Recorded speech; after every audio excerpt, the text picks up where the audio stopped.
के कष्ट से नाम तप है। इंद्रियों के बल का नाश हो जाता है, का शरीर स्वस्थ, स्वच्छ और हल्का हो जाता है तथा तीसरे पाद के 45वें और 46वें सूत्र में बतलाई हुई काय संपद रूप शरीर संबंधी सिद्धियां प्राप्त हो जाती हैं एवं सूक्ष्म दूर देश में और व्यवधान युक्त स्थान में स्थित विषयों को देखना, सुनना आदि इंद्रिय संबंधी सिद्धि भी प्राप्त हो जाती है।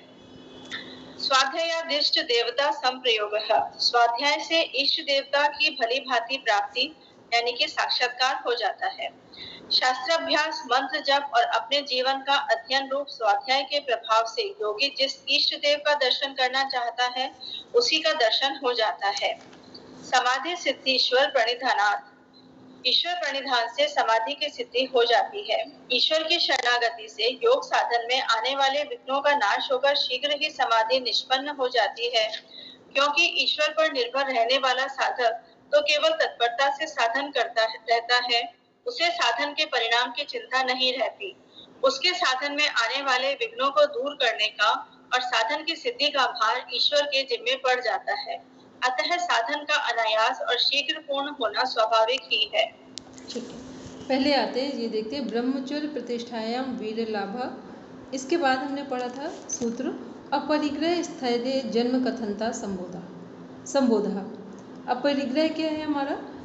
जरूरत से अधिक सामान को इकट्ठा ना करना। ये फिर वही हो गया मन वचन कर्म। ना तो हमें मन में फालतू की चीज़ों को रखना है, ना विचारों में अनायास ऐसे विचार रखने हैं। कई बार होता है ना, लोग इतने सारे विचार रख रहे होते हैं अपने दिमाग में कि पता ही नहीं उनका यूज़ भी है या नहीं है, तो वो भी हमारे लिए नहीं रखना है हमको। फिर सामान की बात, जो हम डेली यूज़ करते हैं, जितना हमारे लिए आवश्यक हो उतना ही आप रखें। उसके बाद आप समाज की चीज़ों को समाज के लिए दे दें। जितना आपको आपके जीवन में क्या पता होना चाहिए। जो अपरिग्रह स्थैर्य है, ये क्या है? ये सूत्र है कि हमें अपने जीवन में डेडलाइन पता हो कि हमें क्या चाहिए, कहाँ तक चाहिए। जिन जिन के जीवन में एक डेडलाइन बनी हुई है कि हमें कितना चाहिए, क्या चाहिए, कहाँ तक चाहिए, आप देखेंगे वो लोग हर क्षण स्वस्थ और मस्त दिखाई दे रहे हैं। जिनके जीवन में ये है कि आज इतना चाहिए, कल उससे और अधिक, उससे और अधिक, ये मृग मरीचिका वाला जो जीवन है, ये क्या है? ये हमारे जीवन में अपरिग्रह को आने ही नहीं देता है। तो अपरिग्रह यदि हम करते हैं तो क्या होगा कि पूर्व जन्म और वर्तमान जन्म की सभी बातें मालूम हो जाएंगी। तो पूर्व और वर्तमान जन्म की बातें मालूम हो जाएंगी तो इसका हमें लाभ क्या है? इसका लाभ ये है कि हमें ये पता चल जाएगा कि आज का जो हमारा कर्म है वो किस कारण से सामने आया है। यदि वो गलत है, अच्छा है तो भी हम कारण जान पाएंगे और बुरा है तो भी कारण जान पाएंगे। आप खुद से देखिए, एक छोटा सा एक्सपेरिमेंट डेली कर लिया कीजिए। जब 5 मिनट आप अपने माइंड को खाली करते हैं ब्रेथ काउंटिंग के माध्यम से, तो आप उतने टाइम देखेंगे कि आपको ऐसा लगेगा जीवन हमें नया दिखाई दे रहा है।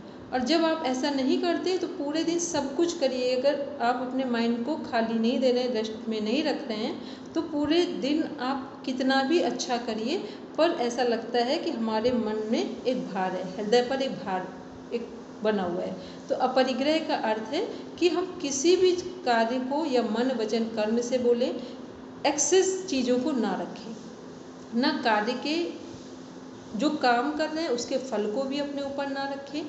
जो हमारे पास चीज़ें हैं उनका भी उतना ही या उन्हें उतना ही रखें जितना हमारी ज़रूरत है। दूसरा, जिन चीज़ों का आप सदुपयोग करते हैं उसके बाद लगे कि ये चीज़ें हमारे काम की नहीं हैं तो उन्हें ठीक रहते हुए ही दूसरों को ट्रांसफ़र कर दें। इसमें आपका ज्ञान भी आता है, आपके समृद्धि वाले साधन भी आते हैं।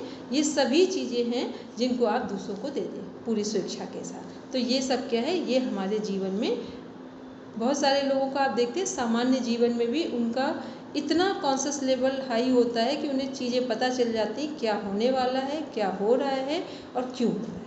ठीक है, इसके लिए कुछ हमें अलग से काम नहीं करना है, केवल एक अवेयरनेस लानी है और अपने जीवन में अपना जो कुछ भी करना चाहते हैं उसकी डेडलाइन जरूर हो। कम से कम योग वाले लोग तो ज़रूर बना के रखें। ठीक, तो हम लोगों को ये सिद्धि ऐसे गिफ्ट में मिल जाएगी। इसके लिए हमें लोगों को कुछ साधना अलग से नहीं करनी पड़ेगी। ठीक है, चलिए अब आते हैं 14 नंबर का जो हम लोग ने सूत्र देखा था, शौचा स्वांग जुगुप्सा परेर संसर्गा।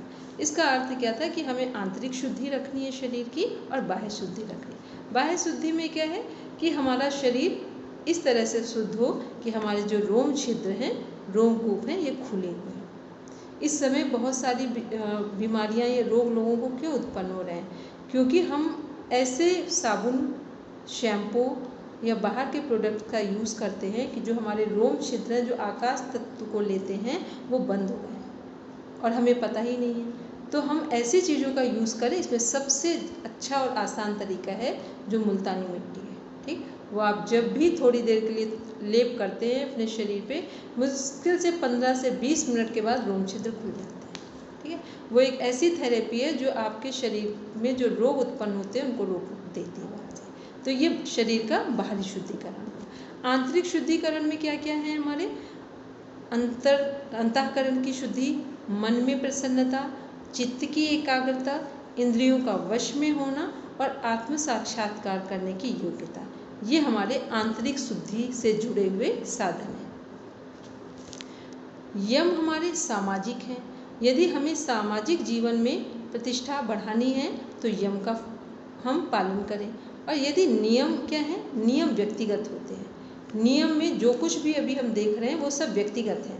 इनमें केवल हम जुड़ेंगे, दूसरा कोई नहीं जुड़ेगा। तो ये क्वेश्चन आता है, यम सामाजिक कौन है? सामाजिक यम है। व्यक्तिगत कौन है? तो वो हमारे नियम है। फिर देखते हैं संतोषादुन्नतम सुख लाभा। ये क्या है? संसार में संतोष से बड़ी कोई भी उपलब्धि नहीं है या उससे बड़ा कोई सुख नहीं है, तो सभी इससे परिचित हैं। लेकिन इसका अर्थ ये भी नहीं है कि जो हम लोगों के पास यदि हम ये कहें कि हम संतुष्ट हो जाएं, संतोष प्राप्त कर लें, तो इसका अर्थ ये है कि जो हमारे पास है उसके लिए ईश्वर को धन्यवाद और संतोष, सेटिस्फेक्शन फील करें। और फिर जहाँ हमारे पास जो है वहीं से हम आगे की जर्नी स्टार्ट करें, आगे जो भी करना चाहते हैं वो करें। अभी हम लोग किस कॉन्सेप्ट को लेकर चलते हैं कि जब हमें जो चाहिए मिल जाएगा तब हम सुख प्राप्त करेंगे, संतोष या संतुष्टि फील करेंगे। लेकिन योग हमें क्या बता रहे हैं कि पहले हम संतुष्टि फील करें, सुख अनुभव करें, संतोष अनुभव करें, उसके बाद हम अपना कार्य शुरू करें। तो कार्य में सफलता मिलेगी तो भी अच्छा है, और कार्य में सफलता नहीं मिलेगी तो भी हमारा कोई नुकसान नहीं होगा। ये है संतोष का लाभ। फिर कायेंद्रिय सिद्धि शुद्धि क्षया तपसा। ये क्या है? जो हमारा शरीर है इसकी शुद्धि भी अत्यंत आवश्यक है। तो शरीर की अशुद्धियों का नाश कब होगा? हमारे तप से होगा। तो जितने भी हम व्रत उपवास रखते हैं ये सब हमारे शरीर की शुद्धिकरण का माध्यम है, क्योंकि व्रत उपवास में हमारा मानसिक बल भी लगता है और हमारा शारीरिक बल भी लगता है। इसके बाद है हमारा स्वाध्याय दिष्ट देवता संप्रयोग। इसमें क्या क्या चीज़ें हैं ये लोग कई बार पढ़ चुके हैं। स्वाध्याय में स्व प्लस अध्ययन, स्वयं का अध्ययन करना, जितने भी हमारे सद्गुरु भगवान से लिए हुए मंत्र जप हैं उनका अनुष्ठान, वो भी स्वाध्याय में आएगा। जितने हमारे वेद पुराण पौराणिक ग्रंथ हैं हमारी सनातन संस्कृति से जुड़े हुए, या और भी धर्म के जो ग्रंथ हैं जो हमारे योग यात्रा में सहयोगी हों, तो वो सब क्या है? स्वाध्याय का ही हिस्सा है। तो ये सब क्या है? यदि हम शास्त्र अभ्यास, मंत्र जप और जीवन का अध्ययन रूप स्वाध्याय के प्रभाव से योगी जिस इष्ट देव का दर्शन करना चाहता है उसी का दर्शन कर लेता है। इसका अर्थ हुआ ये जब हम अनुष्ठान करते हैं जिस देवी देवता का, जिस मंत्रों के उच्चारण करते हैं और अपने चक्रों पर ध्यान करते हुए या चक्रों का शुद्धिकरण करते हुए मंत्रों का अभ्यास करते हैं, तो तभी कहा जाता है कि जिस मंत्र का अनुष्ठान कर रहे हैं उसके देवी या देवता हमारे सामने प्रकट हो जाते हैं। फिर है समाधि सिद्धि ईश्वर प्रणिधानाथ। ये क्या है? पूर्णतया ईश्वर को सरेंडर करना, अपने सभी कर्मों को, अच्छे और बुरे दोनों को ईश्वर को समर्पित कर देना, ये ईश्वर प्रणिधान है। और ईश्वर प्रणिधान से सरल कुछ भी नहीं है और इससे टफ कुछ भी नहीं है। क्वेश्चन आता है कि अष्टांग योग में सबसे सरल क्या है और सबसे कठिन क्या है? तो सबसे सरल हमारा ईश्वर प्रणिधान है और सबसे कठिन कौन बताएगा? कठिन क्यों और सरल क्यों, ताकि कॉन्सेप्ट भी क्लियर हो जाए। नहीं तो ऐसा लगेगा ये तो क्वेश्चन बीच में कन्फ्यूज़न क्रिएट कर दिया इस क्वेश्चन में। सरल क्यों है और कठिन क्यों? मैम क्वेश्चन क्या था? हमने कहा ईश्वर प्रणिधान, एक क्वेश्चन आता है आपका कि अष्टांग योग में सबसे सरल क्या है और सबसे कठिन क्या है, कौन सा अंग है? तो वो उसका आंसर है ईश्वर प्रणिधान। ठीक, बोलेंगे मीता मैम, फिर सोनिया मैम से पूछा। मैम क्योंकि सरल तो इसलिए है कि हमको अपने कर्मों को ईश्वर को समर्पित करने के लिए कुछ ज्यादा नहीं करना है, सिर्फ अपना कर्म करके ईश्वर को समर्पित कर देना है। मुश्किल इसलिए है कि जैसे ही कोई विपरीत परिस्थिति आती है, हमारे अंदर इतनी बेचैनी बढ़ जाती है कि सब कुछ भूल भाल जाते हैं और वापस इस जंगल में कूद जाते हैं, तो वो सबसे मुश्किल हो जाता है। कहते तो हम रहते हैं कि सब कुछ खुद को समर्पित, लेकिन होता नहीं है। वेरी गुड, बिल्कुल सही बोला है मतलब एकदम सही आंसर है। ठीक, सोनिया मैम बोलेंगे कम से कम हमें ये तो पता हो, देखो हम अगर अनुभव प्राप्त ना कर पाए, असंप्रज्ञात समाधि में ना पहुँचे, तो कम से कम संप्रज्ञात में ही पहुँच जाए कि ये स्वीकार तो कर ले कि सही क्या है। ठीक है, बोलेंगे सोनिया मैम। जी आदरणीय, ईश्वर परिधान करना तो बहुत आसान है, पर हम भूल भी जाते हैं कभी कभी। जो कभी कभी याद आता, दिन में कह देते कि ईश्वर ये सब आपको समर्पित है, आपका दिया है, पर भूलते तो बहुत बार है ये चीज। क्योंकि हमारे जो गुरु है वो भी पढ़ाते हैं ईश्वर परिधान वगैरह, तो कहते हैं कि सारा दिन ईश्वर को कहो, पहले का काम करने से पहले बोलो कि ईश्वर मैं ये काम करने जा रहा हूँ, मेरी सहायता करो। और उसके बाद करने के बाद कहो प्रभु ये धन्यवाद है आपका कि ये कार्य पूरा हुआ। तो ये करने के लिए आपको याद करना पड़ेगा ना, आप भूल जाते हैं बार बार। और मुश्किल ये भी है कि अभी मीता जी ने बोला कि हम जब मुश्किल परिस्थिति आती है तो हम ये भी भूल जाते हैं कि हमें ईश्वर को धन्यवाद भी कहना है, अच्छे में धन्यवाद कहना है या परिस्थितियों में कुछ कहना है, तो उसके लिए भी हम भूल जाते हैं ये सब चीजें। तो आसान भी है और मुश्किल भी है थोड़ा। तो हमको लगा थोड़ा सा समझ उस टाइम एक सेंटेंस आता है कि हे प्रभु ये तुमने क्या कर दिया, ये मेरे साथ ही क्यों हो रहा है। हाँ, ये समस्या होती है। लेकिन अगर जो आप साधक बन जाते हैं ना, आप उपासना और साधक बन जाते हैं, तो कई चीजें आपकी क्लियर होती चली जाती हैं। आप फिर ईश्वर को ब्लेम करना थोड़ा कम कर देते हैं। पहले करते थे लेकिन अब नहीं करती हूँ, क्योंकि अभी बहुत सारी चीजें जब आप समझ जाते हैं कि कर्मों के फल है, कर्म फल व्यवस्था आप समझ जाओगे, तो धीरे धीरे आपके अंदर ऐसी विचार आने शुरू हो जाएंगे कि नहीं ये सब हमने, कहते हैं जो पेड़ हमने लगाया पहले उसी का फल हम पा रहे हैं। तो ऐसे शब्द हमारे मुंह से निकलते हैं। ठीक है, सही आंसर है। मनीष जी बोलेंगे। मेरे हिसाब से मैडम जो यम नियम का पालन कर रहा है, यदि शुरू से यदि बचपन से उसका सात्विक जीवन है, तो यम नियम को पालन वो थोड़ा आसानी से कर सकता है, तो उसके लिए आसानी है। लेकिन जो यम नियम का पालन ही नहीं कर पाता, या जिसने अभी शुरू ही करा इसका करने की कोशिश करी, उसके लिए तो बहुत मुश्किल काम है ईश्वर प्रार्थना के द्वारा समाधि प्राप्त करना। देखिए ये बिल्कुल सही बात। जब हम लोग योग सब्जेक्ट चुनते हैं ना, आपको एक बहुत अच्छी बात बताएं, क्योंकि हमने आपको पहले बताया था कि हमने योग क्यों चुना है, क्योंकि हम उस लोगों में से हैं कि जिसको पूरे डॉक्टर्स ऑल इंडिया कहीं कोई था ही नहीं जो ठीक कर सकता था, क्योंकि बैकबोन का ऐसा फ्रैक्चर हुआ था कि 3 महीने बेहोश रहे थे, शायद कोमा में ही रहते, कभी कभी होश आया था हमको। उस घटना के बाद जब हम अभी भी हमने अचानक से एक शिव बाबा जी की बात अक्सर करके बताते हैं, अभी कुछ दिन पहले फिर हमने, पता नहीं उनका ऐसा क्या है, वो एक मुश्किल से 1 मिनट उन्हें देखो, लगता है जैसे वो कभी मेरे लिए प्रकट हो जाते हैं आकर। उस समय बस 3 महीने सारे डॉक्टर सब कुछ टोटल में बिल्कुल फाइनल हो गया कि घर के लोग भी सोचते थे कि अब इसकी मृत्यु हो जाए तो अच्छा है, और हमें भी लगता था। लेकिन हम कुछ समय, और वो व्यक्ति जो 3 बजे उठने वाले, क्योंकि हमको बचपन से ये हैबिट है उठने की सुबह और सारी चीज़ों को करना, त्राटक करना, ये सब कुछ, 3 महीने ऐसे परेशान रहे। अचानक से शिवानंद बाबा का टीवी में देखा, टीवी 3 महीने बाद ऐसे पता नहीं कैसे छोटी बहन ने खोला, और जैसे उसमें देखा उन्होंने एक बात बोली कि पहले बस अगर आपकी एक सांस भी चल रही हो तो आप एक बात ये डिसाइड कर लो कि आप चाहते क्या हो, आप चाहते क्या हो। अगर आपने ये चाहते क्या हो ये फाइनल सोच लिया तो आप 50%, तो एक जो अंतिम सांस बची है वहाँ पे भी आप 50% ठीक हो जाओगे। फिर उन्होंने कहा दूसरे स्टेप पे केवल इतना कर लो कि सारा भाग्य कर्म अब कुछ नहीं बचा, सब फेल हो चुके हैं दुनिया की सब चीज़ें, तो केवल उगते हुए सूरज के सामने 1 घंटे अनुलोम विलोम प्राणायाम का अभ्यास नेवल ब्रीदिंग से करना जाता। जब सारे डॉक्टर्स कोई पैथी कुछ नहीं बचा, तो जब उन्होंने इतना बोला था, उन्होंने तो 50% बोला था, हमको ऐसा लगा कि उनकी 30 सेकंड की बात थी और हम 50% नहीं, 3 महीने के बाद कॉमा तो दूर रहा, हम 70% बैठे नहीं, खड़े हो गए बिस्तर से। मतलब वो बात इतना अटैक करी जाके, और ऐसा लग रहा था कि दिन का 2 बजा था, ऐसा लग रहा था सुबह कब आएगी, क्योंकि नींद नहीं आई पूरी रात। ऐसा लगा बस सुबह हो और एक बार हम खड़े हो जाकर वहाँ पर, और कैसे करके पता नहीं, घर के लोगों को लग रहा था कि अब लगता है अब इसका मृत्यु का समय बिल्कुल नज़दीक आ गया है। ठीक है, ऊपर गए, पकड़ पकड़ के सीढ़ी, खड़े हुए दीवार से टेक लगाकर, और 1 घंटे अनुलोम विलोम प्राणायाम किया।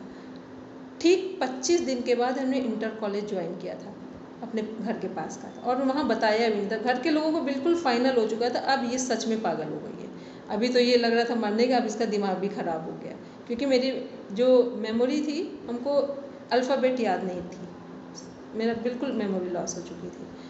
25 दिन के बाद ज्वाइन किया। जब वो सब चीज़ ठीक हो गए तब हमको लगा पहली बार कि योग, अब हम योग में ही जाएंगे और कहीं इधर उधर माइंड डाइवर्ट नहीं करेंगे। तो ये क्या होता है कि कई बार हमें परिस्थितियाँ सिखा देती हैं क्या सही है। तो जितने लोग जो योग की फील्ड में आते हैं ना और डीप में जाते हैं, तो ये सब ध्यान रखना।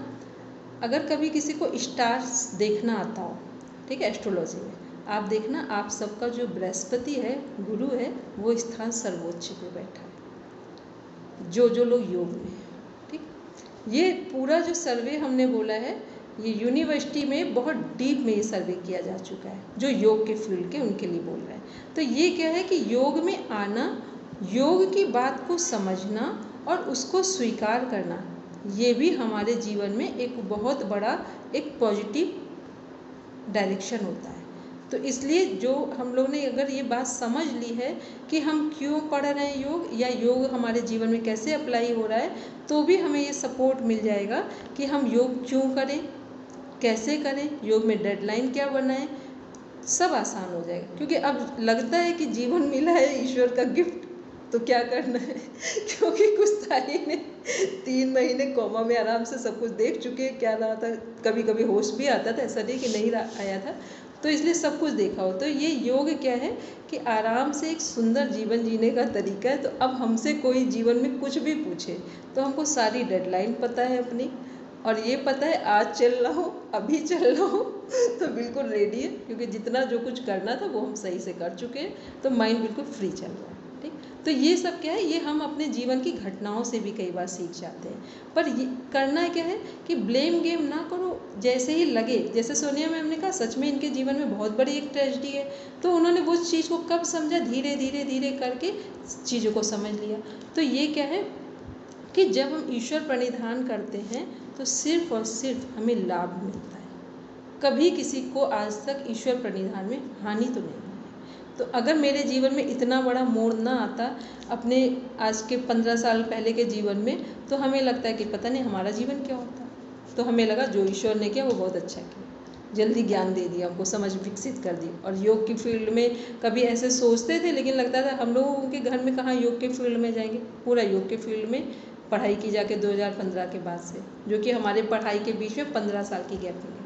कभी सोचा ही नहीं था कि हम इस फील्ड में टॉपर बनेंगे जाकर, ठीक, ऐसा नहीं सोचा था। तो ये सब क्या है, ईश्वर की व्यवस्था है, ईश्वर प्रणिधान का रिजल्ट है। ठीक, तो हमको लगता है ईश्वर प्रणिधान सबको समझ में आ गया कि सरल क्यों है और कठिन क्यों। सरल इसलिए कि एक क्षण आप रखिए यहीं पर, अभी बैठे बैठे सामने सामने लीजिए कि हम अपनी सभी चीज़ों को ईश्वर को सरेंडर कर रहे हैं, केवल एक क्षण लगा, और एक क्षण में से वापस ले लीजिए, तो ये कठिन हो गई। मीता मैम कुछ कह रहे हैं क्या? मैम अभी कई बार जैसे मन में आता है कि प्रभु रास्ता दिखाओ, तो फिर दूसरे क्षण ये मन में आता है कि योग का रास्ता दिखा दे, अब चलना तो हमारे को है। नहीं, और आप जब सोचते भी हैं ना, सही, जैसे जैसे आप सोचते हैं, हमको तो ऐसा लगता है कि मेरे आज तक के जीवन में ऐसी कोई घटना नहीं है बड़ी से बड़ी, मतलब कोई अंत नहीं है वहाँ तक का कि जो हमने सोचा हो और हमें मिला ना हो।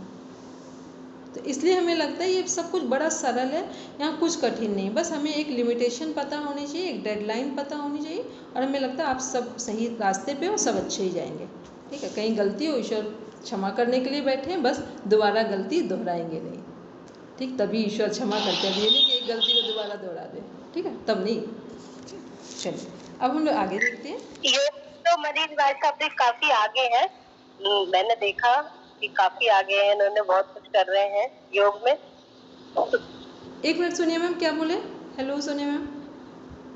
मैं मनीष साहब की कह रही हूँ, मैंने कहा योग में तो ये भी काफी हमारे से बहुत आगे हैं, बहुत कुछ कर रहे हैं। नहीं, ये बात सही है, मनीष जी का माइंड एकदम शार्प है, क्लीन है, ठीक है। और ऐसा लग रहा था जैसे जब हेमंत भैया ने हमको बताया था कि जुड़ रहे हैं, तो हमें लग रहा था कि ऐसा ना हो किसी की फ़ीस आए और हम उन्हें ना समझा पाएँ तो फ़ीस लेना व्यर्थ हो जाएगा, क्योंकि फ़ीस लेना बड़ा बोझ का काम है, ठीक है। किसी का 1 रुपया आपके ऊपर आ जाए, आप उसको सही दे ना पाएँ तो ये आपके ऊपर बहुत बड़ा कर्ज हो जाता है। तो हमने उनको 4 बार पूछा था, हमने कहा फिर समझ लीजिए, तब उन्होंने कहा नहीं, एक बार डॉक्टर साहब एक बार देख लीजिए। तो हमने कहा ठीक है, हम देख लेते हैं। तो उनको लगा नहीं, बहुत अच्छा प्रयास है, क्योंकि देखो बड़ा मुश्किल होता है समय निकालना। और हम तो क्या है, जब मेरे तो ये हमारा प्रारंभ में है, जहाँ भी क्लास ज्वाइन करी ना, हमारे साथी के इतने बढ़िया मिले, सभी को देखते हैं, इतनी बढ़िया नॉलेज रखते हैं। गुरुदेव तो रखते ही है, लेकिन जो हमारे साथीगण है ना, वो खुद एक गुरुदेव के बराबर है हमारे लिए। चाहे वो गीता मैम हो, चाहे सोनिया मैम हो, सलोनी जी हो, या कोई भी हो, जिनके नाम नहीं ले पा रहे, चाहे यहाँ अभी बैठे हुए दीप्ति जी है, उनको देख रहे हैं, तो सभी लोग है ना बहुत बढ़िया नॉलेज रखते हैं। और आप सभी से सीख के थोड़ा बहुत कोशिश कर रहे हैं, तो इसको तो जितना ज्यादा पढ़ते हैं ना, ऐसा लगता है कुछ भी आदमी। और आपकी स्टोरी जो आपने बताई है तो बहुत ही ज्यादा प्रेरणादायी, तो दूसरों के लिए मोटिवेशन का मतलब इतना ज्यादा कष्ट चाहे होने के बावजूद भी आप अच्छा ज्ञान रखते हैं इसके बारे में। नहीं, हमको बस ये लगा ना कि क्योंकि जब भी हम कहीं किसी दिशा में मुड़े तो हमें बिल्कुल क्लियर होना चाहिए कि हम क्यों आए हैं यहाँ पर, किस लिए हमने हिंदी सब्जेक्ट चूज़ किया, तो क्यों चूज़ किया, योग चूज़ किया तो क्यों चूज़ किया।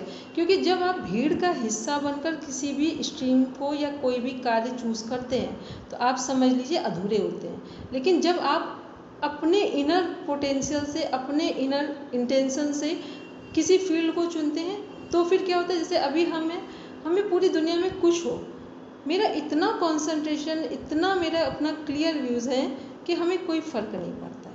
हमारे सामने कुछ हो, हम बिल्कुल आराम से देखते हैं सब चीज़ों को, क्या करना है क्या नहीं करना है, बिल्कुल क्लियर। चाहे कहीं हो तो भी हमको बहुत सारे लोग पूछते हैं तुम्हारा दिमाग है कि तुम्हारी शांति कभी ख़त्म नहीं होती, और हमको लगता है दुनिया में कहीं ले जाओ हम शांति नहीं हो सकता है। क्योंकि मैडम ये भी होता है कि जब मैं क्लास अटेंड करता ना तो पूरा श्रद्धा भाव से अटेंड करने की कोशिश करता, क्योंकि लेवल 1 का कोर्स हमारे 6:15 बजे क्लास चालू होती थी, चाहे ठंड हो चाहे गर्मी हो, 6:15 बजे। लेकिन मैंने एक नियम बना रखा था, तो 90% फॉलो भी करा कि जब भी क्लास में जाओ नहा के जाओ।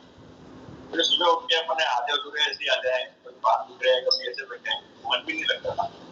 कई बार सर भी एग्जाम्पल देते थे कि एकदम आप बोल रहे हो सीधे बैठा, तो सुबह एक तो क्या को पूजा की तरह समझा योग सीखने का। तो ऐसा नहीं कि हम मंत्र उच्चारण भी करते हैं, बार बार भगवान का नाम भी लेते, शुरुआती मंत्र उच्चारण तो ना उसको नहा धो के बैठे तो बैठे तो पूजा पाठ करते, तो हमेशा श्रद्धा भाव की तरह ही है। और आज भी घर में बात हो रही थी, उसी यही कह रही थी कि तुम्हें तो 1 साल बाद ही तुमने तो इसका आयोजन कर दिया था, तो उनके जो कई सारे जन 15-15 साल से योग सिखा रहे हैं और हम लोगों ने कभी इसका आयोजन नहीं करा, और तुम्हारे पति तो 1 साल में बैठ के सब बने हुए कोशिश है। नहीं, सही बात है। तो ये सब क्या है ना कि जब आप जिसके प्रति आप जो सही से आपको बस एक इंटरेस्ट आना चाहिए, फिर आप जिस चीज़ को सही समझ लेते हैं तो आपके लिए सीखना भी आसान हो जाता है, क्योंकि आपने ये फील्ड खुद से चुना है। तो फिर आपके लिए यहाँ कोई बोझ ही नहीं है, किसी तरह का बर्डन नहीं है। फिर आप जब किसी को सिखाएंगे तो आप पूरे ऑनेस्ट होंगे, क्योंकि जब आप ऑनेस्ट होते हैं तो ही ऑनेस्टी के साथ दूसरों को चीज़ें दे पाते हैं। जब नहीं होते तो फिर क्या होगा कि फिर लगेगा ये कर ले ये कर ले। आज हम क्लास ले रहे थे, हमने यही बोला था कि एक बार केवल व्यक्ति को अपना इनर पोटेंशियल पता हो कि मेरा क्या है, पूरा पूरा जीवन हो जाता है, हमें कुछ पता ही नहीं चलता हम कहाँ जा रहे हैं। आज हम ये करने लगे, कल वो कर, सब कुछ देखो, लेकिन ये पता होना चाहिए हमें क्या चाहिए, हमें क्या करना है। इससे जो लोग डाइवर्ट नहीं होते हैं उनकी शांति को इस दुनिया में कोई छीन नहीं सकता। और शांति और संतुष्टि से बड़ा कोई धन किसी के लिए नहीं है। आपके पास सब कुछ हो और कुछ भी ना हो, अगर शांति और संतुष्टि आपके पास है तो मेरा तो ऐसा मानना है कि हमसे अमीर तो कोई नहीं। जो लोग ऐसा रखते हैं उनके लिए भी, और बाकी सभी के पैमाने अलग अलग है तो कुछ कह नहीं सकते उस पर। एक दूसरा ये भी होता है कि जैसे ना जब मैं क्लास अटेंड करता था और बाद में भी कई बैच चालू करे तो मेरे को बुलाया था करके हमारे, मैं जरूर घर से यही कहता था कि जो मुझे बताना है ना वो सही मानकर 100% तो योग में सिद्धांत हो रही कि ये भी सही है वो भी सही है। बहुत सारे प्रोटोकॉल से पहले क्या अलग अलग तरीके से चलता था, तो आदमी वही कंफ्यूज हो जाता था और जो गुरुदेव है ना उनको गलत गिराने की कोशिश करते थे मतलब कि ये सही है, हमने तो ये पढ़ा था क्योंकि कोई भी प्रोटोकॉल नहीं है, यही जगह विधि है। तो हमने हमेशा ये कहते हैं अपना ज्ञान एक तरफ रखो, जो सीखा है उसको सीखा है वो अपने पास रखो, सामने वाला सिखा रहा है ना उसको सीखने की कोशिश करो, क्या करें। क्योंकि जब अज्ञानी व्यक्ति होता है ना तो वो समझ नहीं पाता कि क्या बता रहे बिल्कुल सही बात, ये एकदम सही है। अभी हम लोग एक जगह गए थे तो वहाँ पे लिखा हुआ था, तो उनसे मिलने गए। वो हमारी फ्रेंड के गुरुजी हैं, बहुत ही ये शंकराचार्य जी की उसमें है परंपरा में। तो वो मिलने गए तो हमें समझ नहीं, पहली बार हमने ये लाइन से देखी बाहर, शायद एक बार हमने शेयर भी किया था ग्रुप में। बाहर लिखा हुआ था, जब एंटर कर रहे थे उसमें लिखा हुआ था, कृपया आप अपने जूते, चप्पल और ट्यूब का ज्ञान बाहर उतार कर।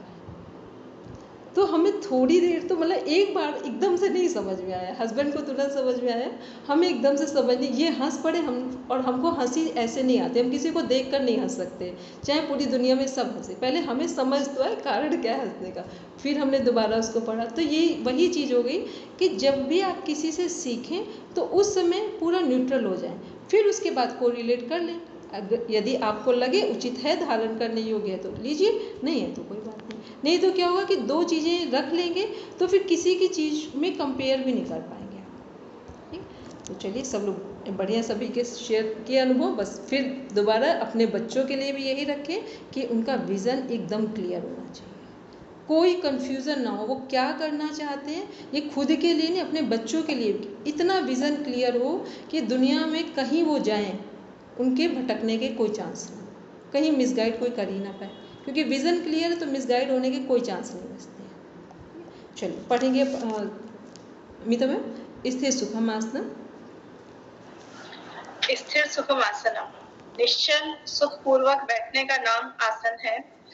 व्याख्या, हठयोग में आसनों के बहुत भेद बतलाए गए हैं, परंतु यहाँ सूत्रकार ने उनका वर्णन नहीं करके बैठने का तरीका साधक की इच्छा पर ही छोड़ दिया है। भाव यह है कि जो साधक अपनी योग्यता के अनुसार जिस रीति से बिना हिले डुले स्थिर भाव से सुखपूर्वक बिना किसी प्रकार की पीड़ा के बहुत समय तक बैठ सके, वही आसन उसके लिए उपयुक्त है।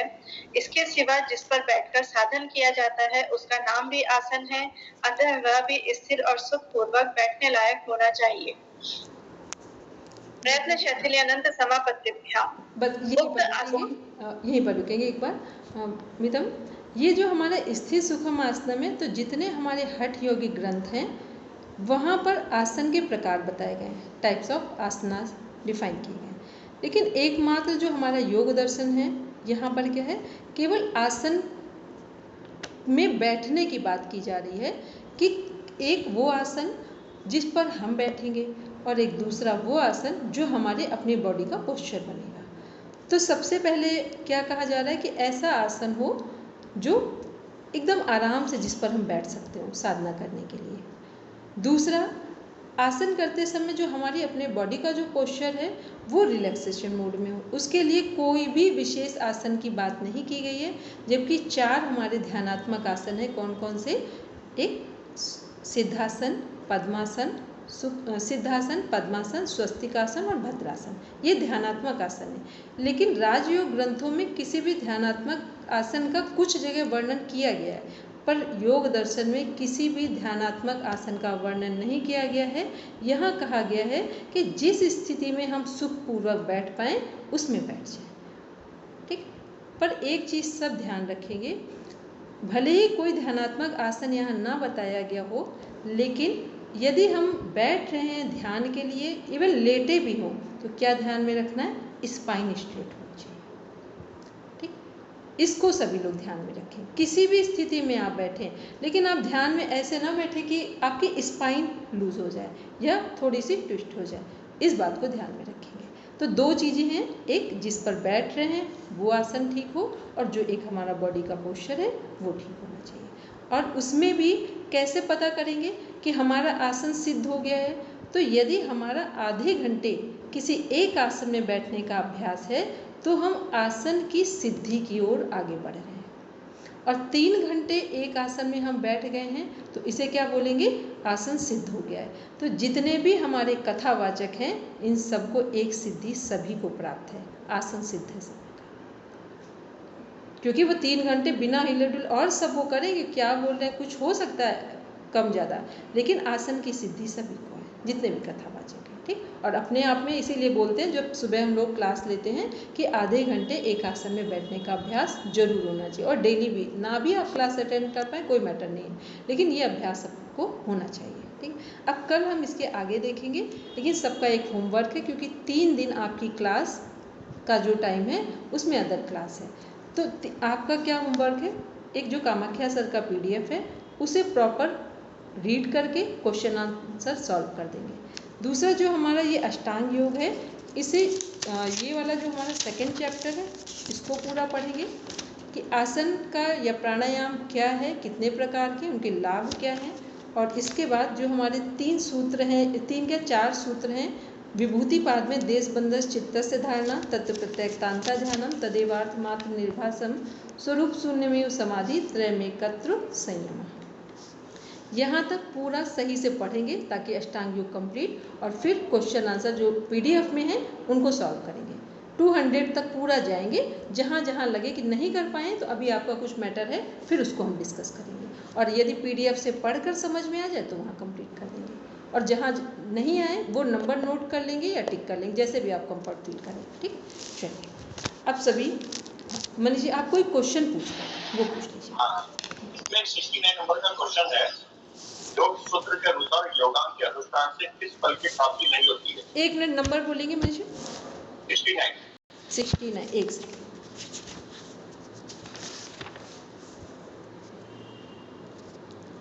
योग सूत्र के अनुसार योगांग के अनुष्ठान से किस फल की प्राप्ति नहीं होती है? ठीक है, आप देखेंगे जय दे रखा है ईश्वर का दर्शन, लेकिन अभी हमारे स्वाध्याय में देखा था कि ईश्वर के दर्शन।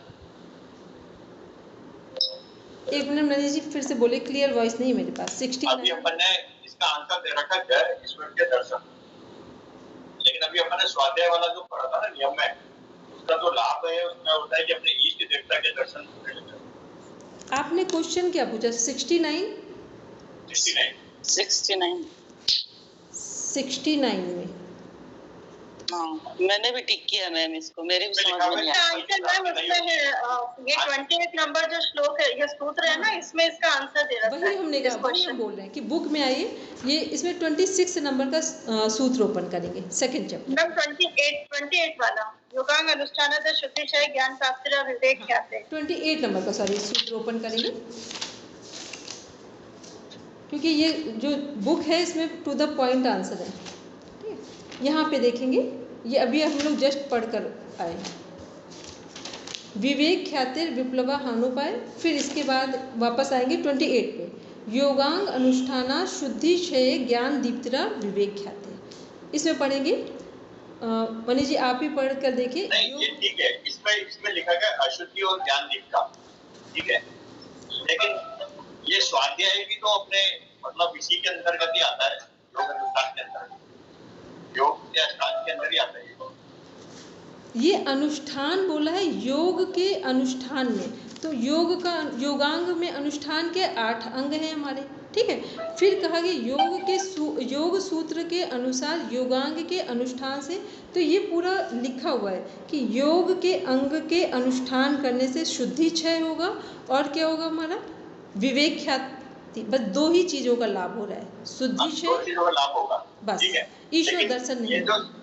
ये नियम है वो अष्टांग के अंतर्गत है, अब वो स्वाध्याय वो नियम के अंदर है, और स्वाध्याय का जो लाभ बता रखा था वो इष्ट देवता के दर्शन नहीं। इसमें क्या है मनीष जी, इसको हम आपको डिफाइन करेंगे, लेकिन इसको हम थोड़ा डीप में करेंगे, लेकिन अभी का हम बस केवल इतना कह सकते हैं। आप ऐसे क्वेश्चन को निकाल के रख लीजिए, क्योंकि हम उसको सारे क्वेश्चन के आंसर देने हैं, अभी आपके कुछ उधार है क्वेश्चन।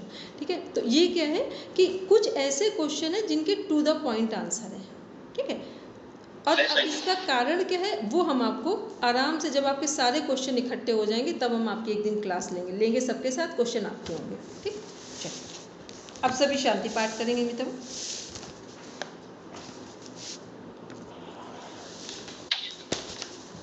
सर्वे भवन्तु सुखिनः, सर्वे सन्तु निरामयाः, सर्वे भद्राणि पश्यन्तु, मा कश्चित् दुःखभाग् भवेत्। ॐ शान्ति शान्ति शान्ति। सर्वेभ्यो नमः।